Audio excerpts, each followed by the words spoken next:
Hyva ट्रकनं दुचाकीला धडक दिल्यानं दुचाकीवरील बाप लेक ठार तर आई गंभीर जखमी झाली आहे। ही घटना शुक्रवार दिनांक 3 रोजी सकाळी 11 वाजेच्या सुमारास घडली। हा भीषण अपघात वैजापूर लाडगाव रस्त्यावर रोठे वस्तीजवळ घडला। अयूब मनीर शाह वय वर्ष 45 व अश्मिरा अयूब शाह वय वर्ष 12 अशी मृतांची नावे असून अयूब यांची पत्नी अंजुब अयूब शाह वय वर्ष 35 या गंभीर जखमी आहेत। त्यांच्यावर छत्रपती संभाजीनगर येथील घाटीत उपचार सुरू आहेत। नांदगाव तालुक्यातील बोलठाण येथील अयूब मुनीर शाह हे आठवडी बाजारात मसाला विक्रीचा व्यवसाय करत होते। मुलीला भेटण्यासाठी ते पत्नी अंजुब व 12 वर्षाची मुलगी अश्मिरा यांना घेऊन श्रीरामपूरला गेले होते। तेथून परतत असताना त्यांच्या दुचाकीला MH41 AR 8955 लाडगावकडे जाणाऱ्या हायवा ट्रकनं MH17 BZ 9991 वैजापूरच्या रोठे वस्तीजवळ जोराची धडक दिली।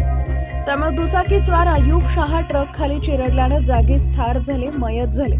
सर्वांना तातडीनं वैजापूर येथील उपजिल्हा रुग्णालयात दाखल करण्यात आले। अश्मिरा व अंजुब यांना प्राथमिक उपचारानंतर छत्रपती संभाजीनगर येथील घाटी रुग्णालयात हलवण्यात आले। मात्र अश्मिरा हिचा मृत्यू रुग्णालयात पोहोचण्यापूर्वीच झाला। घटनेची माहिती मिळताच स्थानिक पोलिसांनी घटनास्थळी धाव घेतली। जखमींना तातडीनं पोलिसांनी रुग्णवाहिकेतून रुग्णालयात हलवले, वाहतूक सुरळीत केली। हायवा पोलिसांनी ताब्यात घेतला असून पुढील तपास वैजापूर पोलीस करत आहेत।